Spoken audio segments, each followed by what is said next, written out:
The pain that hurts the most doesn't always come from the world outside. It's not the heartbreaks, the betrayals, or the losses that tear you apart. Sometimes it's something quieter, something that lives deep within you. It's the voice that whispers that you're not enough, even when you've done everything right. The one that convinces you that you'll fail before you even begin. It's the silent war no one else can see, the battle between who you are and who you think you should be. You wake up, and before your feet even touch the floor, it's there, that voice. It reminds you of every mistake you've made, every chance you didn't take, every flaw you've tried to hide. You carry it through the day like an invisible weight pressing against your chest. You smile, you talk, you do what's expected, but underneath it all, there's a quiet war, a constant push and pull between the desire to move forward and the fear of what might happen if you do. It's strange, isn't it? How you can be your own biggest obstacle. You know what you want: peace, happiness, a sense of purpose, and yet every time you get close, something inside you pulls you back. You start doubting yourself. You replay old failures. You convince yourself that you're not ready, not worthy, not capable. And so you stop. You retreat from the edge of growth and call it being careful. But deep down, you know it's fear. Fear of failing, fear of disappointment, fear that no matter how hard you try, it still won't be enough. So you sabotage yourself. You delay the things that matter most. You distract yourself with noise, comfort, excuses, anything to avoid the risk of imperfection. You walk away from opportunities before they have the chance to reject you. You reject good things before they can reject you. And every time you do, that inner voice grows louder. It tells you, "See, I was right about you all along." This is how we become our own enemies, not through hate, but through fear disguised as protection. The mind tells you it's safer to stay small, to stay unseen, to stay the same.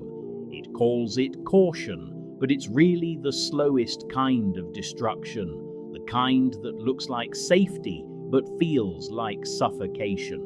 You start seeing the pattern, the friendships you pull away from when they get too close, the dreams you abandon right when they start to take shape, the love you doubt the moment it feels real.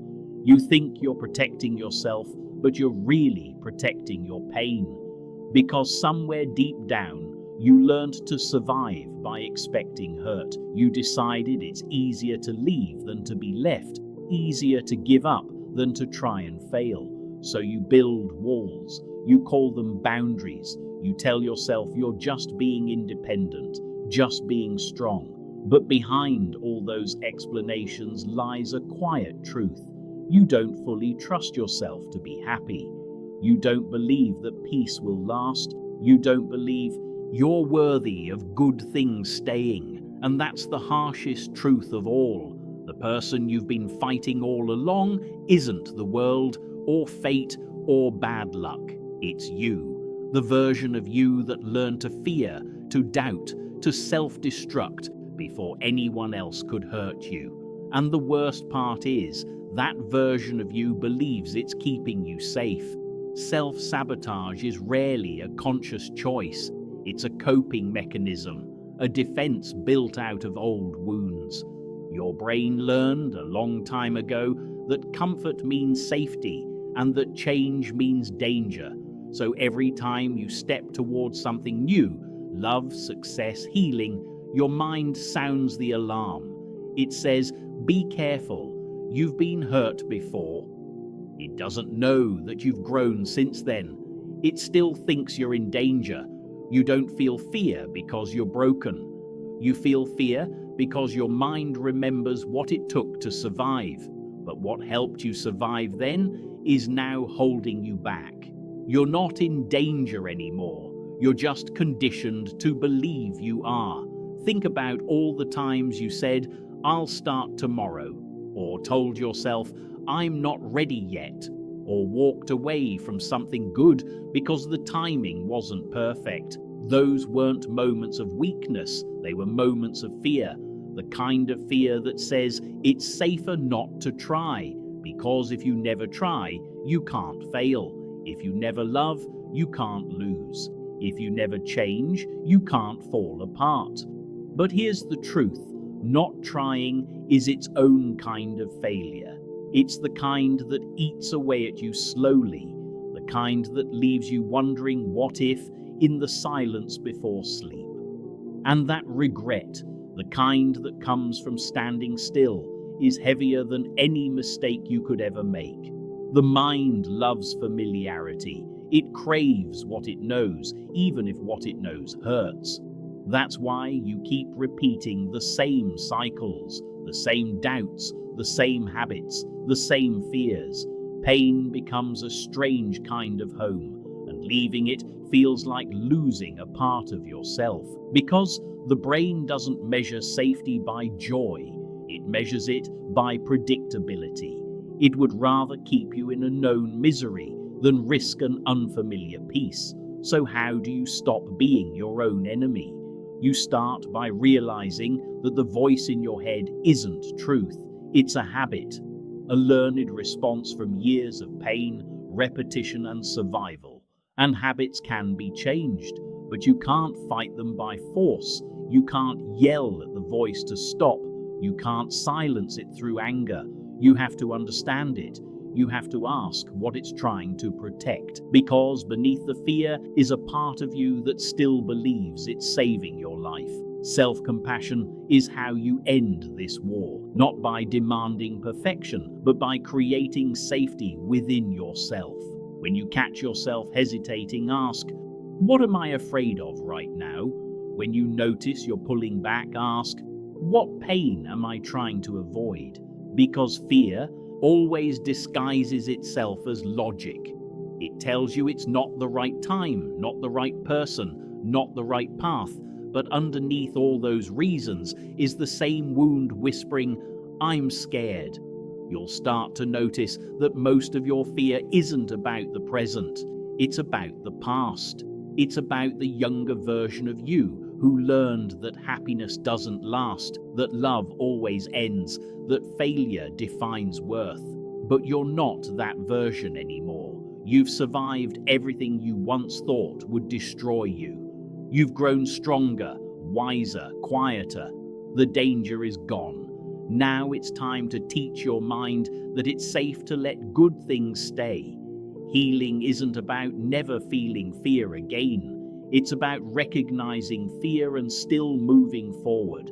It's about showing up for yourself even when it feels uncomfortable. It's about doing the thing that scares you, not because you've conquered fear, but because you've learned that it's not your enemy. At first, it will feel strange. The silence after the war inside your head will feel almost wrong. Your brain will try to pull you back into the chaos because calm will feel unfamiliar. That's okay. That's what healing feels like. Discomfort that used to be fear, now turning into peace. You'll begin to notice the smallest changes. You'll wake up without that heavy dread. You'll stop apologizing for existing. You'll stop over-explaining why you deserve rest. You'll stop turning love into a test, success into proof, and failure into identity. You'll realize you don't need to earn your worth. You only need to stop arguing with it.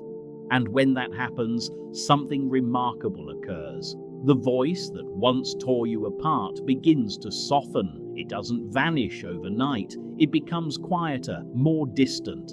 It turns into a whisper that you can live alongside instead of a war you have to win. Because once you stop fighting yourself, you realize there was never a war, just an old wound asking to be seen. There will still be days when the doubt returns, days when you slip into old habits and question everything you've learned. But this time, you'll catch yourself. You'll pause. You'll breathe. You'll say, "This is just fear trying to protect me," and you'll move forward anyway. That's progress, not the absence of fear, but the ability to walk with it. Because your mind was never against you, it was trying to keep you alive. It's just scared, just tired, just misunderstood. It's been doing the best it can with what it knew. And now it's your turn to teach it a new way, one built not on survival, but on trust. Growth always confuses the part of you that's used to pain. The first time you feel peace, your brain won't recognize it. It will question it. It will look for what's wrong. That's not failure. That's rewiring. It's your nervous system learning that calm isn't danger, that happiness isn't a trap, that safety can exist without control. So the next time you feel yourself pulling back, hesitating, or sabotaging something good, don't ask, "What's wrong with me?" Ask, "What is this fear trying to protect?" That question changes everything. It shifts you from self-hate to self-awareness, from resistance to compassion. That's when the war begins to end. You are not your fear. You are not your mistakes. You are not the patterns you repeat. You are the awareness beneath them. The quiet witness who is learning to choose differently. The one who's tired of surviving and ready to live. Be patient with yourself. Healing isn't linear. Some days you'll move forward, some days you'll fall back. But even the setbacks are part of progress. Every moment you choose understanding over judgment, you're building trust with your own mind, and that trust is the foundation of freedom. The path to peace isn't about fixing yourself, it's about forgiving yourself for the times you didn't know better, for the times you held yourself back, for the times you confused fear for wisdom. You did what you had to do to survive. Now you get to live. You are not broken. You are becoming. You're evolving beyond the need for pain as proof. You're learning that peace doesn't mean perfection. It means no longer needing to fight yourself to feel safe. Because the greatest victory you'll ever achieve isn't conquering the world. It's realizing you don't need to conquer yourself. And that's what freedom feels like. Quiet, steady, and real. The war ends, not with noise, but with acceptance. Your mind isn't your enemy. It's just waiting for you to come home.